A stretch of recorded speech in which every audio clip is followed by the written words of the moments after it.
Welcome to Dark Docent.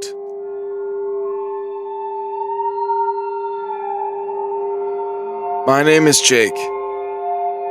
Join me as I guide my friend James down the paranormal rabbit hole, attempting to prove the authenticity of a new case each week. Today's case, the haunting of OP Rock.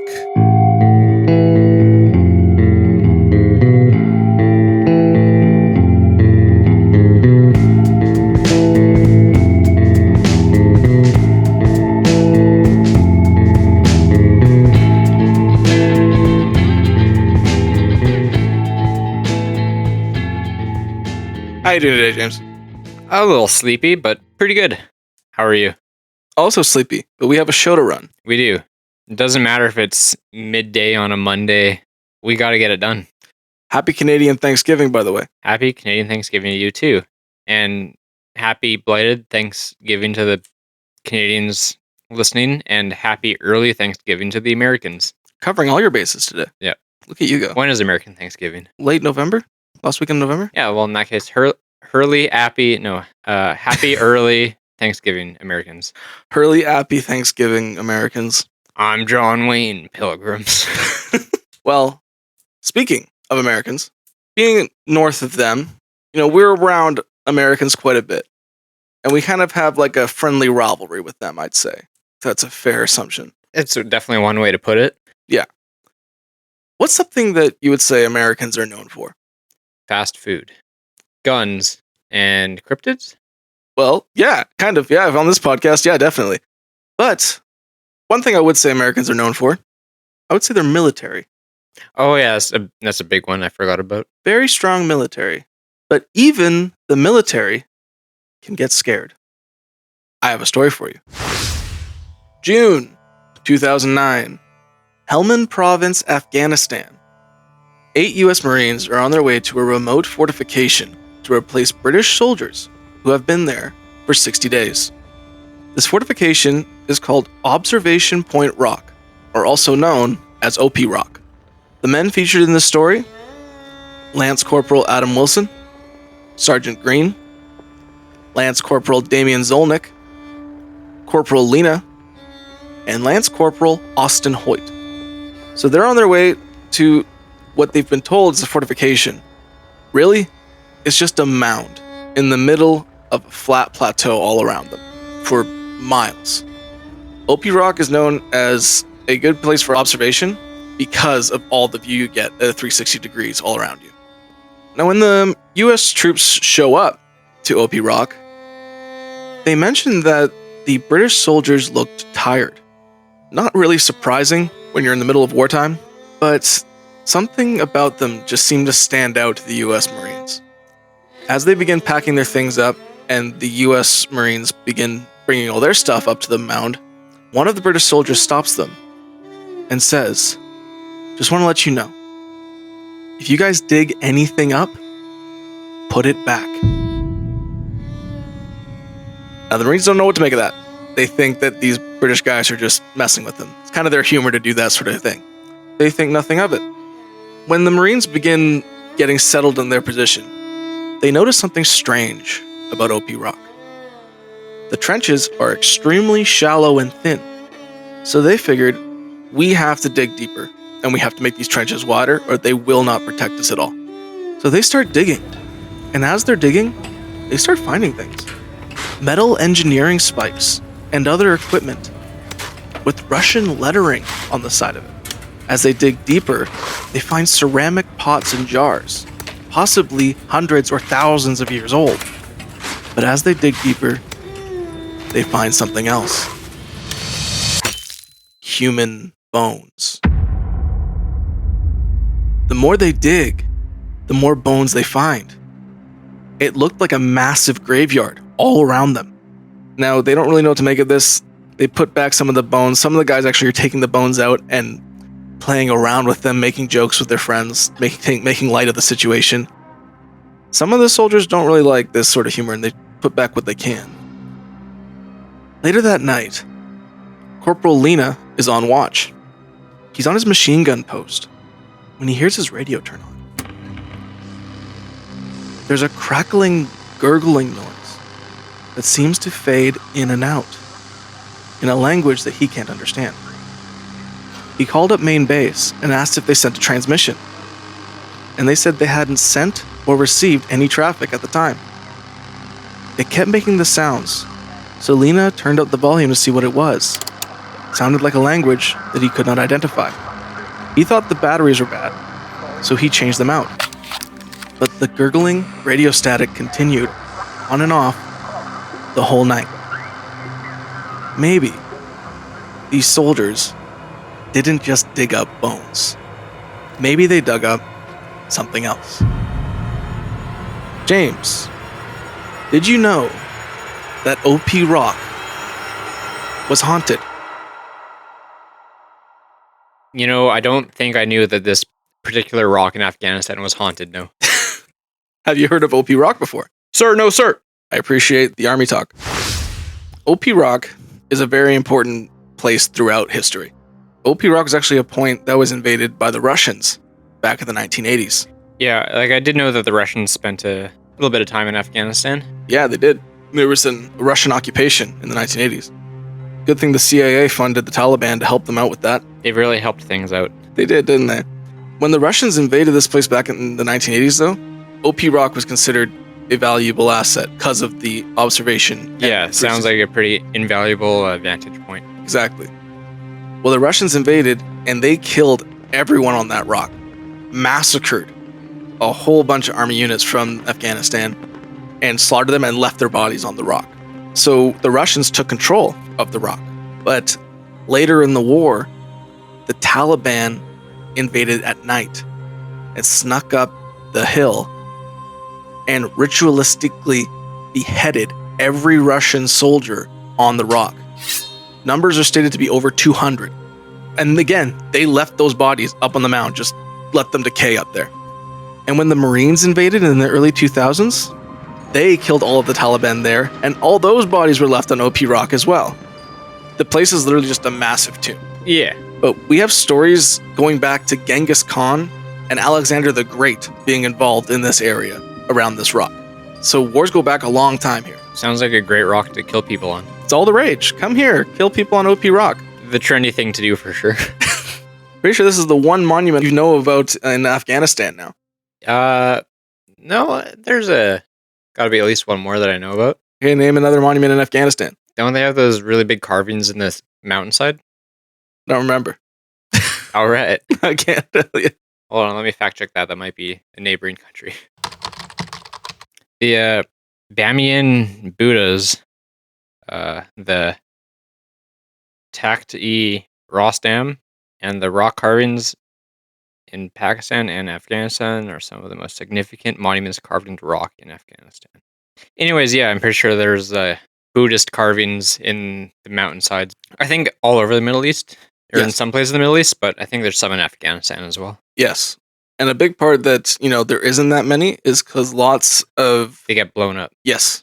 Rival religions and stuff will come in and blow up the old monuments. So we actually don't get that many monuments and stuff from those areas of the world. Yeah, shame amount of history that just gets destroyed over and over and over again. It is a shame. Well, I have some pictures of OP Rock. Oh, perfect. This is a view of the machine gun point at OP Rock. Pretty good view, I'd say. Yeah, it's literally just like green plateau all around the rock. And here's a picture of some soldiers that were stationed there as well. Yeah, nice lush fields of Afghanistan. They look happy. For now. So the Marines are just starting to get settled. Soon after this, on day 14, remember they have 60 days that they gotta be stationed here, Corporal Lena is resting up before his watch when he hears a blood-curdling scream. He immediately thinks that somebody got into camp and attacked someone. All the other soldiers hear it too. They all grab their guns and run to the perimeter trying to see if anyone's around.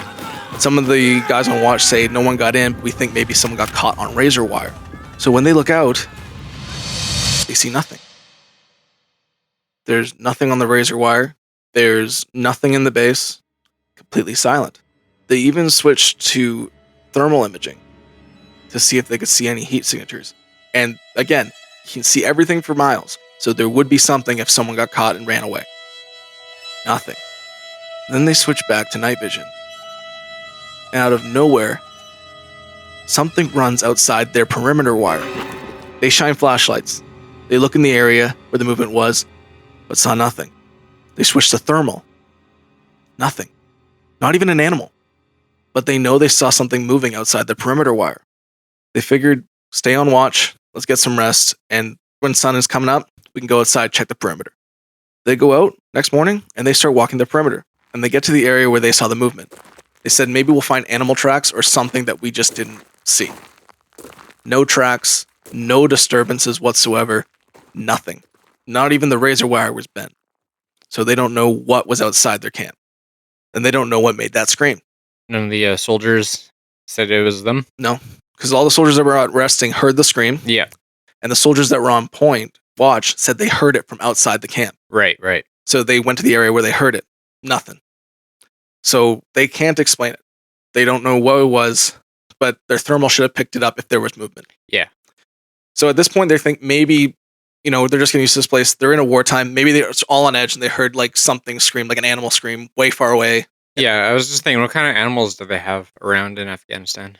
It's a good question. I know there's like goats and stuff like that, like goat farmers and things like that. And I've had goats, and sometimes they do scream, like literal scream. Yeah. And they sound like something's getting killed. Pretty hilarious. It is pretty hilarious. Like those videos from like 10 years ago of the screaming goats.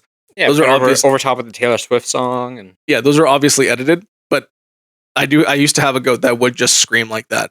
And it was kind of funny. Looked up, looks like they have endangered snow leopard, Marco Polo sheep, and a goat, gazelle. Anyways, nothing too spectacular. Nothing that stands out. But even if this could be mistaken as an animal, it would have come up on thermal. Yeah, and for sure. Didn't even get thermal. No tracks outside, and the guys could tell you where the scream came from. Yeah, it's 2009. The U.S. military has some pretty sophisticated equipment at this point. Yeah. They would notice. And they're probably one of the most highly trained forces in the world. Mm-hmm. So they kind of know their stuff. Yeah. Couldn't find anything, but again, chalk it up to just something weird. Guys keep experiencing strange stuff around camp. But on day 26, activity began to ramp up. Lance Corporal Zolnik is on watch when he feels a cold chill all over his body. Now, this is the middle of summer in Afghanistan. Like, we're talking above 40 degrees Celsius. You're not going to get a chill there. Probably not. And I don't know how much you know about ghosts, but chills are a common thing people feel when they're in a haunted space. It's a common interaction ghosts will have with people. Yeah. He feels the chill. He figures, maybe just a shiver. He's feeling something. He's kind of like, just focus. I'm on watch. Looks all around. But as he's focusing, he feels someone stand next to his face and start breathing on him. And then he hears someone whisper in his ear in Russian. He immediately turned around. No one's there. There's no one in the watch. He didn't hear anyone walk up to him. And there's no Russians on the base. There should be no Russians in the vicinity at all. They're not involved in this. So he's like, something's getting to my head. Guy sounds like a bit of a loony. Wait, okay. This is according to him. So he thinks something's getting to his head. Maybe it's the heat. They've been there for 26 days. He doesn't know. He goes back on watch. As he's sitting there, he begins to hear footsteps above him. Something's walking on top of the watch. So he's like, son of a bitch, I knew somebody was here. He grabs his gun, goes outside, goes to confront who it is. No one's on the roof. You can't see anyone. They couldn't have gone anywhere. They either had to jump back into the camp or jumped off the side of the watch and gone down a mound. But they couldn't see anything. So he's like, I gotta scan now. If someone jumped off, maybe they were around the perimeter. So he begins scanning the perimeter of the base. And he sees nothing. Until he turns on his thermal. He sees a figure standing outside the base with its fists balled up to his face like a boxer. Ready to fight. Ready to fight. He took his eye off of his thermal camera for a moment, and when he looked back, it was gone. There was nothing outside of his thermal camera, there's something on his thermal camera, and then it disappeared. Now, at this point, Zolnik's like, that's a ghost. I saw a ghost. He's 100% on board that something's haunted here. So he goes back to his post. Later that night, Austin Hoyt went to relieve Lance Corporal Zolnik. and he began to tell Hoyt of his strange things that were happening around the watch. Hoyt was skeptical and just kind of said, "Sure, buddy, I think you need some rest." I'd probably say the same thing to him. Word got out to the rest of the crew that Zolnik was seeing ghosts. Zolnik said, "You'll never feel more alone than when you're seeing something and you can't prove it to anyone else." And right after this, Zolnik requested a transfer. He left. He's like, "I'm not dealing with the Taliban and ghosts." And he left. Fair enough. Two-front battle. And honestly, the crew were okay with it because they didn't know if he was seeing ghosts, that's something we have to deal with. But also, if he's not seeing ghosts, that's one man in your crew that you can't trust. Yeah. So they were okay with him going. Yeah, absolutely the right call, I think. But what are you thinking about this? These guys are seeing stuff on their thermal, they're seeing stuff on their night vision, and they can't explain what they're seeing. Well, I mean, maybe it was a combination of being really tired and having some heat stroke or something. Maybe. That's kind of what I'm thinking. Like, I'm not much of a ghost guy. I know. Seeing stuff and then not seeing it kind of puts a few ideas in my head, none of which are necessarily, yeah, that's a ghost. I understand. But all of them heard that scream, too. Right. And it could have been, let's say it was a goat that was behind a rock. It wouldn't be picked up on thermal if it was behind a rock. Maybe. Like, there's ways to not get picked up on a camera immediately if you're behind something. There is. But even though they saw the movement outside the perimeter, something was running around, and when they switched the thermal, it didn't appear. Right. They don't know what that was. Could have stopped running. Like, I don't know. I'm just saying, there's possibilities here. There is. Not by any means definitive one way or another quite yet. You did say that, like, in between whatever day 14 and day 26, that there was other strange stuff that happened. Mm-hmm. What are some of the other strange things that might have happened? Some of the things that I've seen reported is, again, the radios turning on and off. Yep. Radio batteries dying. Yep. And then putting fresh ones in, and 10 minutes later, those batteries dying as well. And another common thing is people seeing muzzle flashes, but no sound of a gun. That's interesting. And no one could tell where it came from. And when it comes to like the batteries dying and the radios, that's something that doesn't happen, can't happen, because the radio's their lifeline. Their radios die, they have nothing. Yeah. And so they have to double check, they have backup batteries, they have all this stuff to make sure nothing goes wrong. It is 1 in a million chance that your battery will drain, and then your backup battery will also drain within 10 minutes. And ghosts do harness energy like that and take energy from cameras and electric devices that gives them energy. That is something that's been reported. Just weird that all of this is happening in one place. Yeah. Maybe there's some big magnetite deposits beneath the rock. Maybe there's some big magnetite. Ooh, magnetic fields. Oh, wow, magnetic fields. Natural too sometimes. Okay, cool. Magnetic fields. Sometimes they're natural. Explain the muzzle flashes and other stuff. Psychosis. Mass hysteria. Yeah. Oh, yeah. Swamp gas. They're all eating a bunch of ergot. Lucky for you, James, I got more for you. Perfect. I was hoping you'd say that. At OP Rock, they had a sentry that they said was their most trusted sentry. And that was a dog named Ugly Betty. So Ugly Betty would go around the perimeter, and she would bark at anyone coming near. I know you laugh, but it is trusted. No, I don't laugh because it's ridiculous. I laugh because it's honestly probably is one of the best sentries you could have as a dog. You've seen my dogs. Yeah, they know me. Yes. They'll see me through your window, and you'd think I was actively killing one of them. And then I walk in the door, and it's not a peep. So, you know my dogs. Yes. They wouldn't hurt a soul. They look mean, but they're not. I've got a German Shepherd pit bull named Cricket, and I've got a American Bully mix named Josie. Cricket's the dumbest dog I've ever met in my life, and I love him to pieces. His eyes go in different directions. His eyes do go in different directions. They're not cross-eyed. He's like cockeyed. Kind of like a prey animal. Well, when we first moved into the house, and we showed him around, he thinks everything on this block is his. Anything you can see outside the window. Anywhere the sun shines, that's Cricket's. Kind of like the Lion King. Exactly. Well, I don't know why, but my brother, who lives downstairs, had to come up through my house like he forgot something. And for some reason, he went through my screen door, which connects to a deck on my second floor. And he came up in a black hoodie and black jeans and put the hood over his head. And it was the summertime, so I don't know why he was doing that. And then he began to shimmy with the lock on my screen door.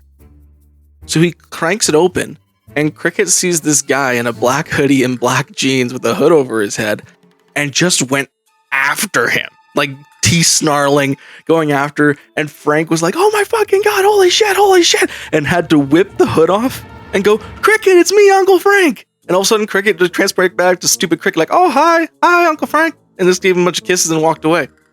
So yeah, dogs are eccentric. They are. Even when you don't want them to be. Even when you don't want them to be, and it gets fucking annoying. Anyway, Corporal Lena's on watch. Nothing's really happening.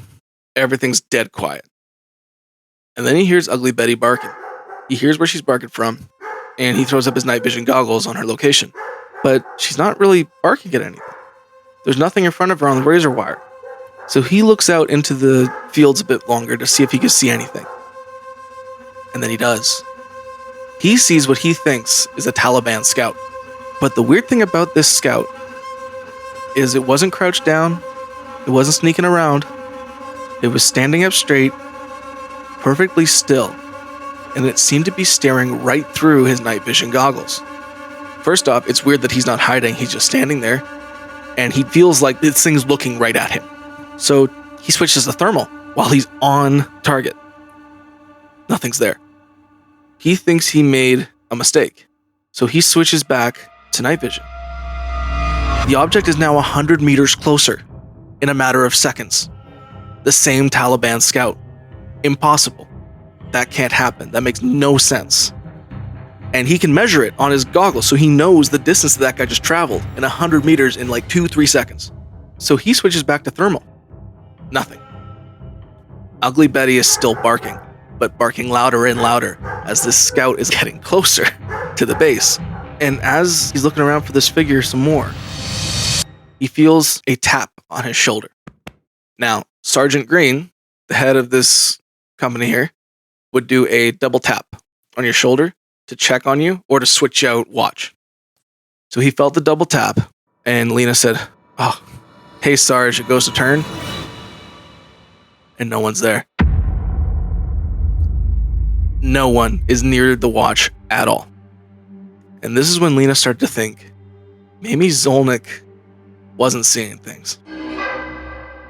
So now we have, according to a Marine, he could see on his goggles, measuring it, a figure going 100 meters in a matter of seconds, and a dog barking at this thing coming towards his base. And something touching him with no one around. Do you think he's seeing things? I mean, it's possible. Sometimes I feel my phone vibrate when it's not even in my pocket. Yes, because that's training you.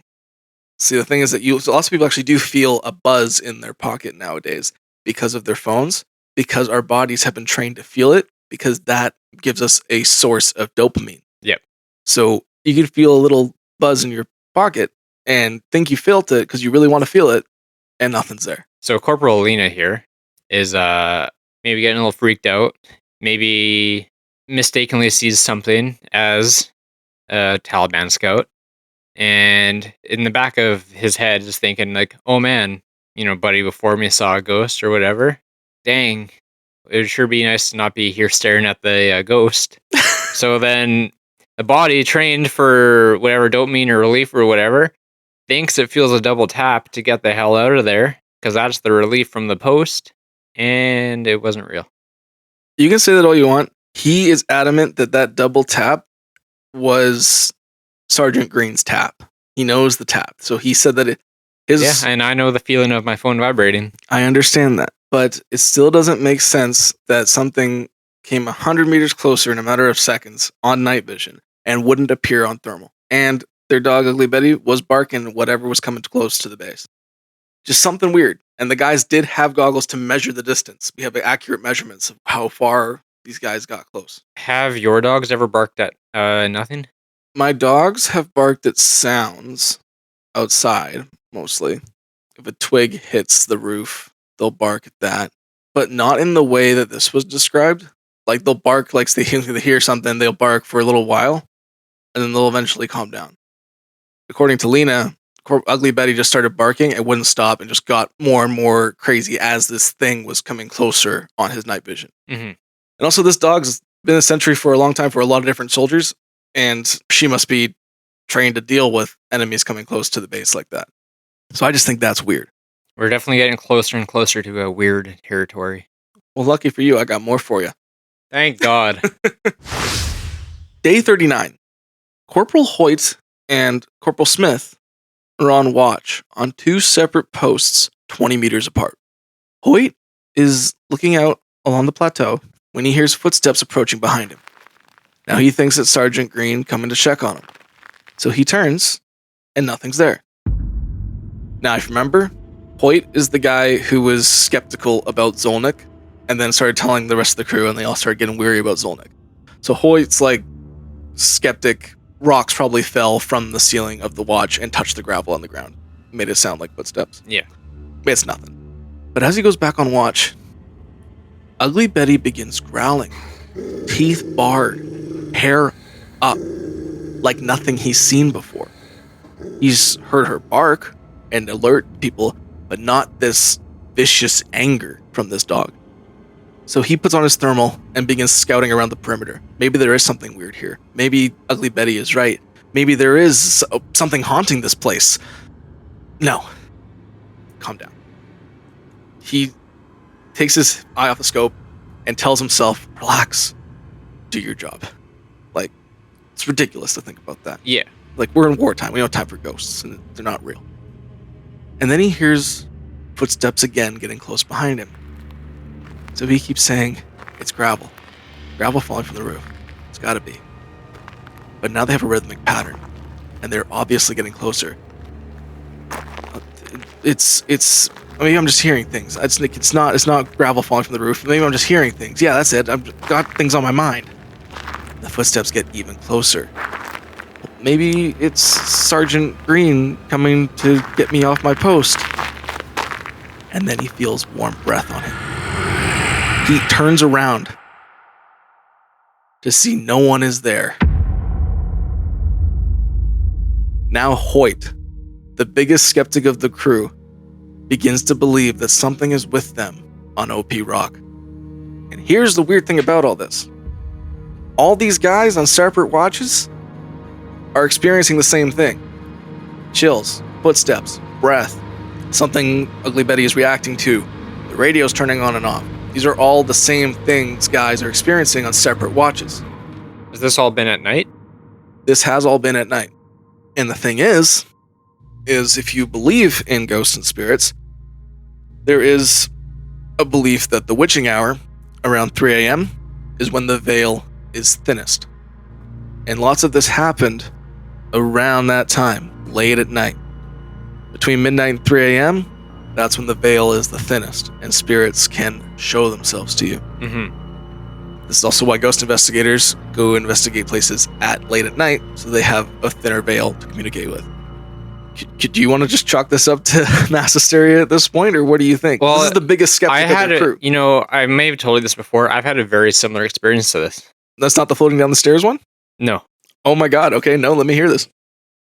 I came home later at night one time, and I'm going to open my door, and my door is on the side of the house, so it's like right next to the backyard. It's not like the back corner of the house, and the backyard is right there. I'm opening the door, and I hear footsteps in the backyard, and I look and I don't see anything, and I'm hearing these footsteps right close to me, and like, I don't know what it was, but like, I got scared. Like, I was scared for real. Just kind of almost frozen in fear, which is wild to say. And it turns out it was a raccoon walking in the backyard that I just couldn't see because it was tiny right on the ground and it was really dark out. And I figured that out because there were, I think, probably a couple babies on the tree that I could hear moving after, and then I realized, oh yeah, that's a raccoon. But for that brief moment, it seemed like a ghostly, scary presence with footsteps that I couldn't explain. Okay. Not saying that that's what this was necessarily, but that's a similar experience that I had. Yes. The footsteps are scary when you don't know what it's coming from. Yeah, well, yeah, because they were like right in front of me. It sounded like people footsteps. Yeah. It was slow and spaced out and getting not really closer, but kind of just moving along. No, I get you. And these guys are in wartime. Yeah, they're in a much higher, much more tense scenario than I was in. Just getting home. Yeah. But just because you guys are in a tense place doesn't mean that what they're experiencing can all be laughed off as well. All these guys are experiencing similar stuff on separate watches, and they're not really talking about it with one another because they don't want to focus on it. They don't want to seem crazy. They don't want to be like Zolnik. They don't want him to talk all about it and then get shipped off. They're trying to keep their heads cool, right? Lucky for you, we're still not done, brother. Perfect. We still got more people in the crew to go. This is like really soon after. I think this is like the next night. Lance Corporal Wilson is on watch. And when he's on watch, he's on machine gun post just like everyone else. When he feels the same cold chill. He's like, again, it's like 40-something degrees in Afghanistan. It's the middle of the summer. It's constantly hot. And he's just like, you know what? No, I got the shivers. Zolnik's getting in my head. This is not a real thing. Then he begins to hear whispering. But there's no one around. He's actually the only one on watch right now. And the voice only got louder and louder. Loud enough to the point that he could pick out language. It was Russian. He knew it for a fact. He was like, no, that's Russian. I'm listening to Russian right now. It was so close, he said, he could hear the words touching his ear. Suka blyat. Like, apparently this, whatever was making these whispers were like right here, and he could feel the breath touching his ear with each word. He's trying to shake it off. He doesn't know what to make of this, but the voices would come and go. Louder every time it occurred. And this was the rest of his watch. He was fighting off these Russian whispers. The next morning, everyone's up. They all kind of meet with each other. They're all ragged. None of them have been able to sleep.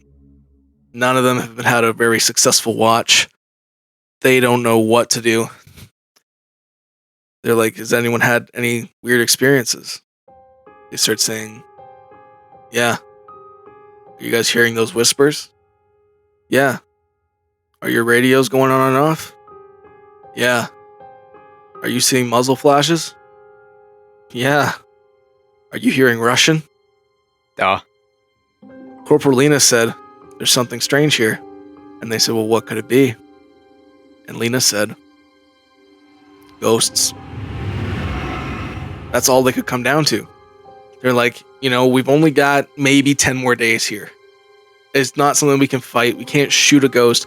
We can't blow up a ghost. All we can do is live with it and get through this. I don't know if you know much about Middle Eastern culture and their spirits. Have you ever heard of a jinn before? Yeah, it's like an evil genie type thing. Yes, 100%. DJINN. That's it. Yes, jinn.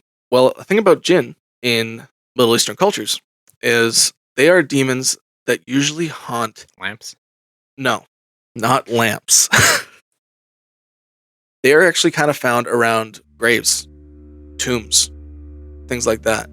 The jinn are known to feed off the dead and any living who choose to grave rob. Lots of people think that when these U.S. Marines dug up those bones, they dug up a jinn with them.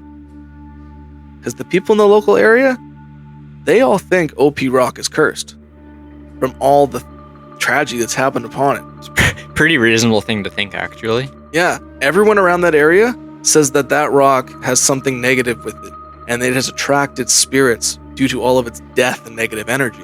Actually, I'll show you a picture from around OP Rock.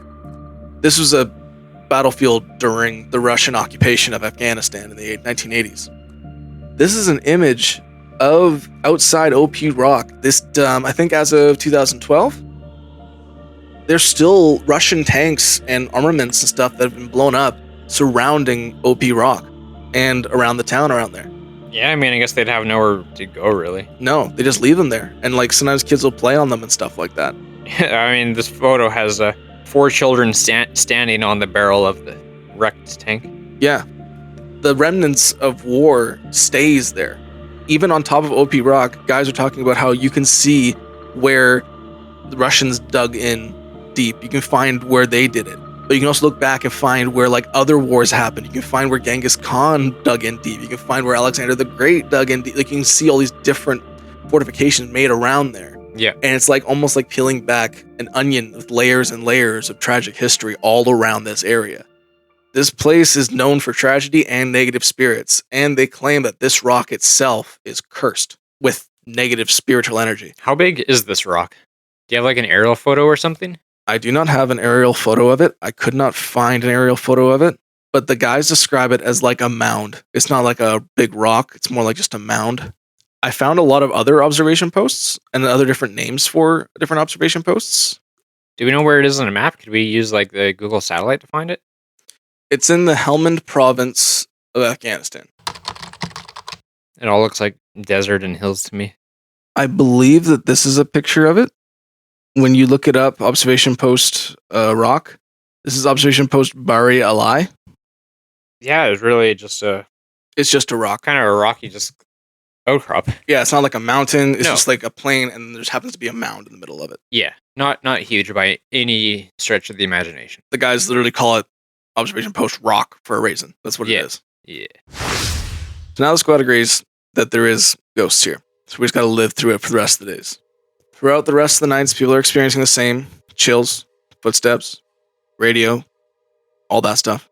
If it wasn't for certain things like the radios turning on and off in the muzzle flashes, I'd say this could very well be pranks done by some of the guys. Mhm.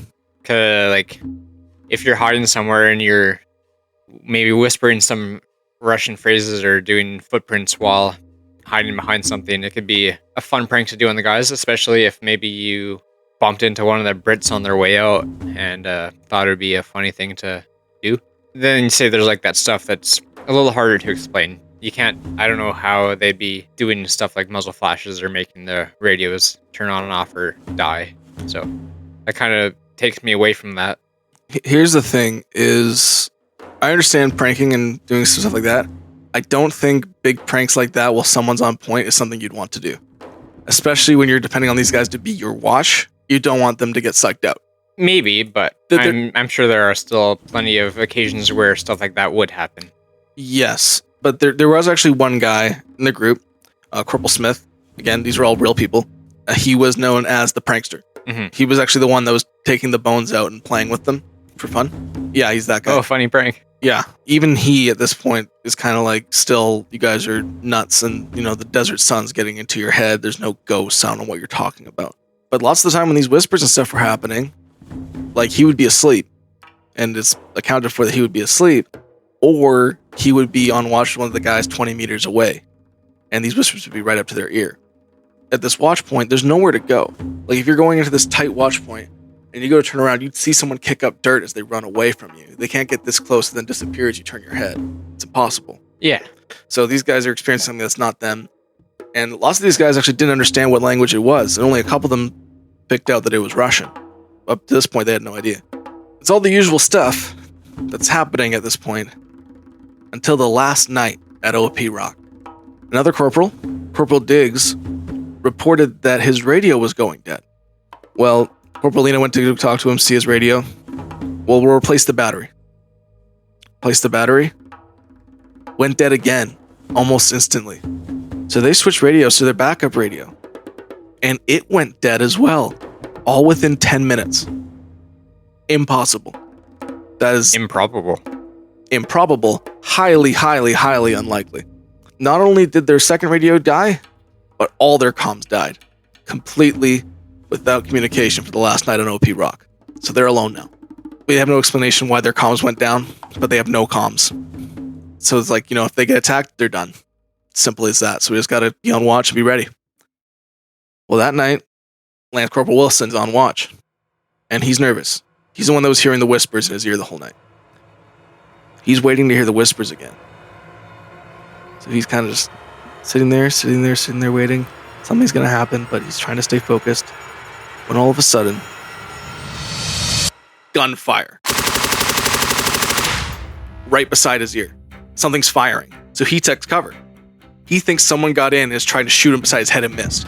So the whole base hears the gunfire. And they all get up, they grab their guns. Someone's in the base shooting everyone down. So they're grabbing their guns, they're running out, trying to find the gunfire. As they go up to the post, they find Wilson laying on the ground. He's covering his ears. This is where they heard the gunfire come from. As they're up there, the rest of the squad begin searching around every single trench to find where they were taking fire from, but they couldn't find anything. No people were in the base, no tracks. no shells, nothing. And where the fire came from in the watchtower, there was no misfire on the gun, and there was no shells on the ground. Nothing. As they're up there, Lena's up there with Wilson trying to be like, hey, what are you doing? What's going on? What's going on? We heard the gunfire. What is here? And they're like, we don't know. We don't know who was here. We don't know who's firing the gun. When they both hear the unmistakable fire of an RPG coming towards the watchtower. They duck. And the gunfire starts again. Right in the room. They're both covering their ears. This gunfire is going off, and they don't know where it's coming from. They're looking all around the base. Everyone's hearing the gunfire all over the base. It's all around them. Muzzle flashes, gunfire, RPG fire, everything. And then it all stops.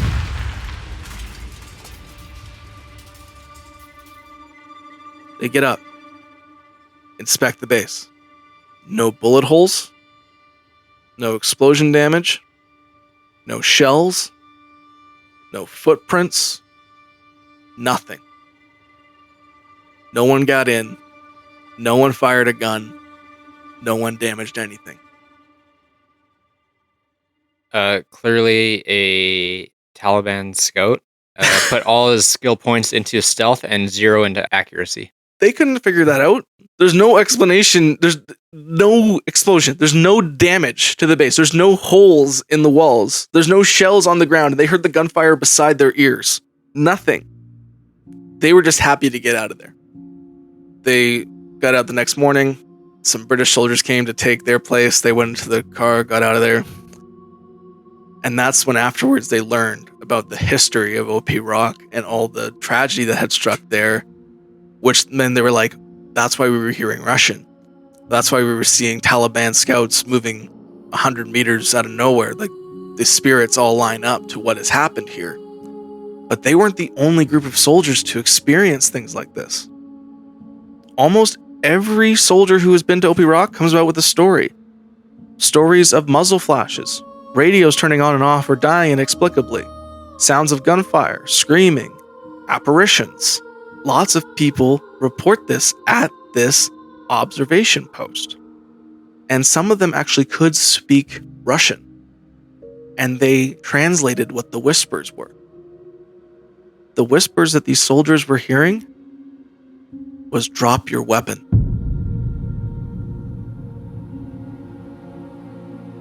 This has led to Observation Post Rock being known as the Haunted Outpost.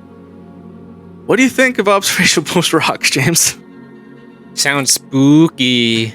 It does. Is it just this one group that has actual like reports and stuff to say? No, I just told you. Oh.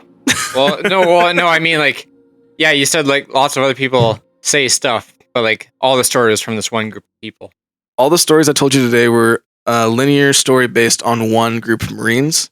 There was a TV show done on this one called, it was an episode of Paranormal Witness called Beneath the Rock. But there's a lot of other soldiers who have come out and interviewed about this, talking about the muzzle flashes, the Russian whispers, the radios dying. This all is the same experience throughout several different groups of soldiers, British and American, who have stayed at this post. Keeping the legend alive. They don't want to keep the legend alive. The guys don't want to go here. The guys don't like it here. They don't want to get posted at Observation Post Rock. Like the guys say, it's like, you're in the middle of the desert, like nothing's around you. You're an easy target because you're a rock in the middle of flat ground. And it's haunted. Could it be a case of mass hysteria? I don't think so. Because these guys did go out and they kept doing tours after this. A lot of the soldiers on this platoon actually died. There's only, I think, 3 or 4 left. They're passing all their psych evaluations and everything. They're going back out there. They didn't like mentioning any of this. This came out years later. They started doing interviews talking about this. Mass hysteria is hard because it is like a blanket excuse for things. Yeah. It's just kind of, those people were crazy. Yeah. Like in the case of, you ever heard of the dancing plague? Yep. Yeah. That was most likely ergot poisoning crossed with mass hysteria. People believing that they could and then they get with it. With this one, it's a bit different. These guys weren't believing in the stuff. Like mass hysteria is like built on belief. Like I believe in this, and then they get entranced by the belief, and then they believe too. These guys were all skeptical. Like, all these guys were like, ghosts aren't real. We have a war to fight. Don't have to worry about this. And the one guy who wasn't skeptical got shipped off. Still could have been well in the back of everyone's mind, especially after Buddy got shipped off. Could have been. He got shipped off because he asked to leave. Yeah, but still. Yeah, they your buddy gets so freaked out about ghosts that he has to leave. Like, that's gotta leave some sort of mark in the back of everyone's head. That is a good point. It's just this has happened to so many other groups where they all report the same things. Yeah, but like I say, legend lives on. It could be just a spooky tale that keeps getting spread between people at the posts, and then, like, I don't know. I don't have any perfect, catch-all. This is why, but the part that really, if it was just whispers and footsteps, I could see why that would be a thing.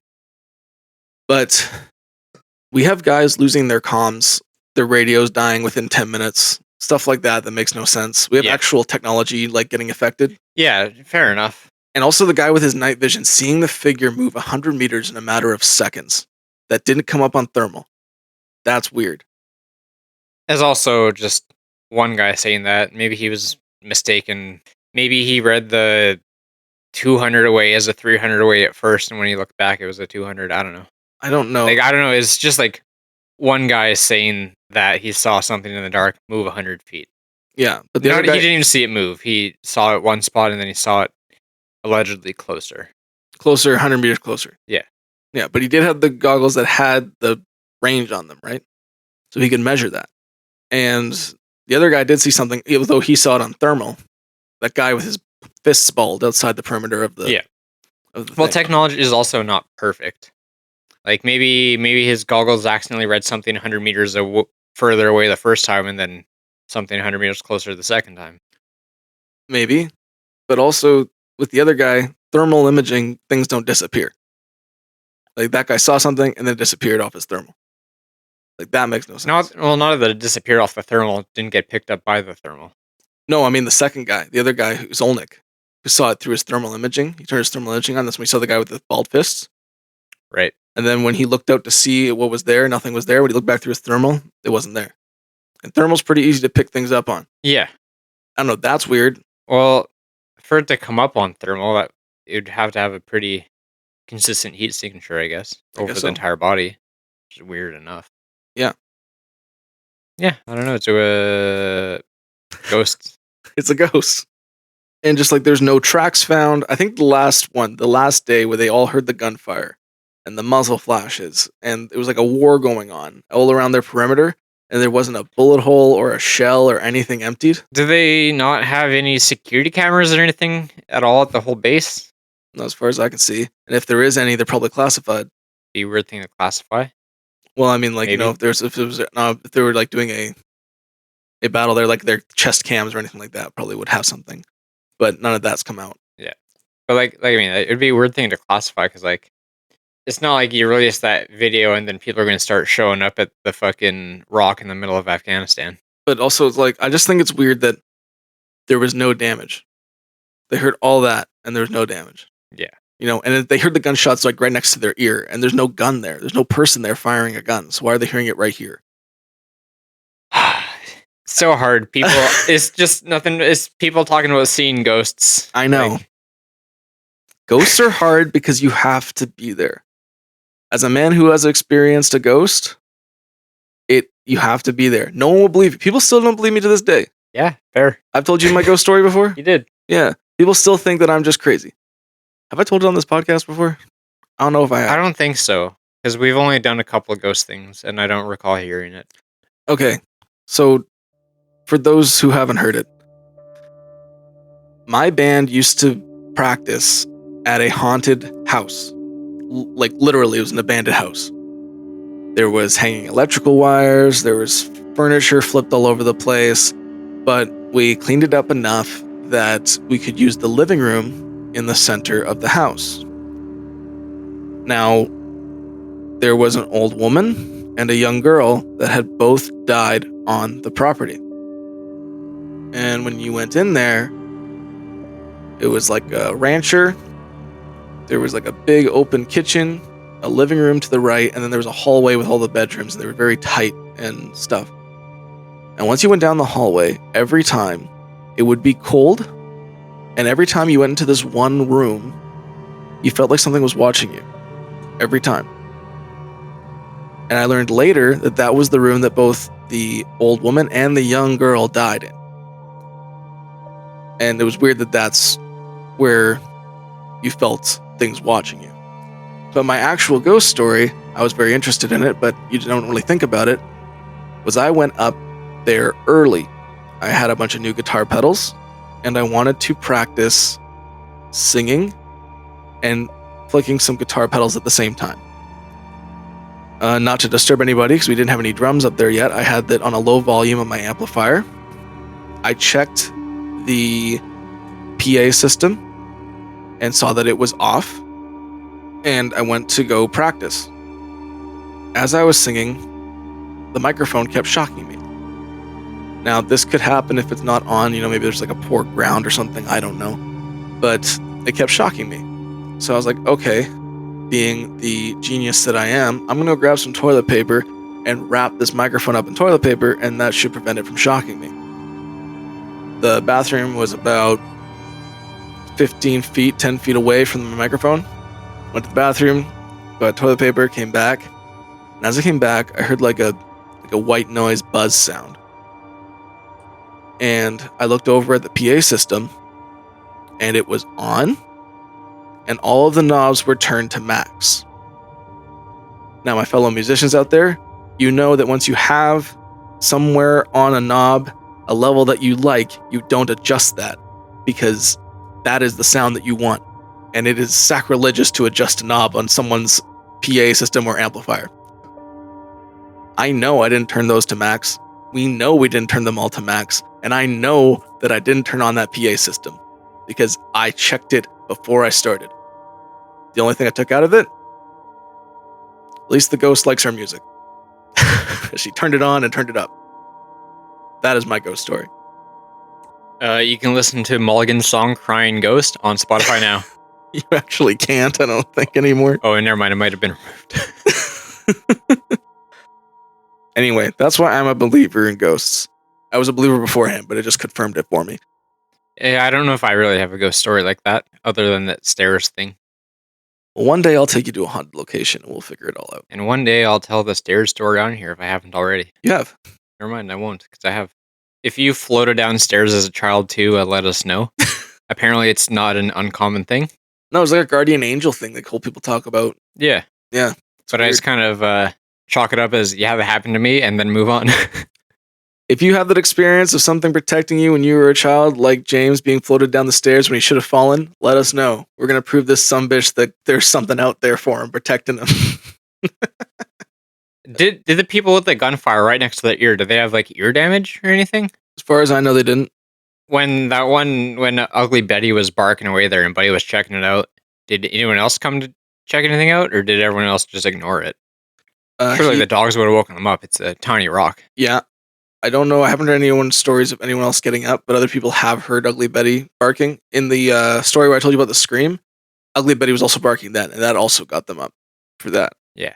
I'm kind of thinking that one where the dog was barking and Buddy was looking through the night vision. I think he maybe just mistakenly saw something and thought it was maybe a person, or maybe the reading of how far away was just, he either misread it first, or maybe it was still adjusting. I don't know.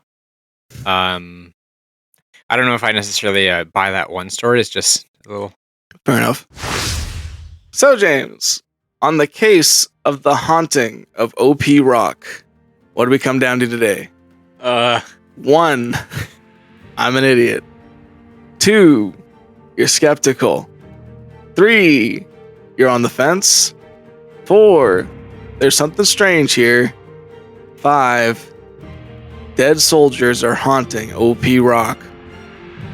What do you come down to today? I always feel so bad having to give a rating for like a haunting or a ghost thing, because I'm probably going to disappoint you every time. Today, I think I come down to a 2 because I am skeptical. All right. And I'll tell you why I'm skeptical. Okay. It's ghosts. I don't believe in ghosts. There's no physical evidence for ghosts, at least in this case. There's just a squad of people talking about it. Maybe they were too close to a burn pit and got lightheaded and were kind of going a little wonky. Maybe they were really tired and stressed out. Like, I don't know. There's a lot of stuff that could have happened. Like, I've stood up too fast and seen muzzle flashes. They all heard gunshots that one night. They all heard an RPG fire. They're in Afghanistan during the war. Right next to their ear? They're hearing gunshots next to their ear. I don't know. And there was no bullet holes, no shell casings, no misfires. I mean, that's a crazy thing to say. All the radios dying within 10 minutes on several occasions. If I went to the police and say I heard gunshots in my house and they went and investigated and there were no bullet holes and no casings, they would think I was crazy. Yeah, all 7 guys at the base are crazy. It's possible. I highly doubt it. Yeah, I don't know, man. It's You just don't like ghosts. I wasn't there. I didn't hear any gunshots. Ah, there it is. There it is. Okay, so hey, anybody? But you know what? They were also, like I say, it's very possible maybe they did hear gunshots. Anybody stationed at OP Rock? We got another recruit here who wants to experience what's going on there. James wants to be the new private. Hope you allow one Canadian amongst you. Well, I think the U.S. had a pretty successful withdrawal from Afghanistan recently. So I don't know if they'd still be there watching over the rock. Well, we're going back. This time for ghosts. You just told me you wouldn't go back. They can And go by back. back, I mean go there at all. You've never been there. You can go for me. Let me know what you find. I would love to. You'll be our field reporter on this. Anyway. Sorry, Jake. That's okay. I know ghosts are a tough one for you. One of these days, I'll take you to a haunted location, though, and you'll experience something. I know it. Yeah. And like I've said many times before, that doesn't take away at all from the great storytelling and research you've done. I still thoroughly enjoyed it. I learned some stuff, probably. And I do not think it was a wasted time. Well, at least you learned some stuff. And at least you're not having a bad time. No. That's It's all also that not matters. about me. It's about the audience. And what do they think? Let us know in the comments. Yeah, you can lambast James and his disbelief in ghosts all you want. Politely. We appreciate the politeness. I got called a motherfucker the other day on YouTube because I pronounced Salika, not Celica, so that was interesting. You live and you learn. I told him I was Canadian, and he said, oh, that makes sense.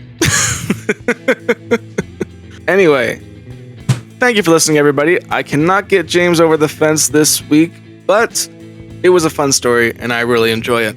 You can follow us on all of our socials, Instagram, Facebook, and TikTok for case photos and updates. The link is in the description of every episode. If you enjoy what we're doing here, you can rate and follow on Spotify, subscribe on YouTube, or wherever you listen to the podcast. It goes a long way. And also, share with your friends. Word of mouth is the best advertisement, and it is free. If there's anything that I missed, or if you have a case that you would like us to look into, you can email us at darkdosenpod@gmail.com. With that, James, any words to the wise? Prosvoja Ruže. And may you... Drop your weapon! Alright, wise words from a wiser man. Thank you for listening, everybody. We'll see you on the next one. Thank you. Bye-bye.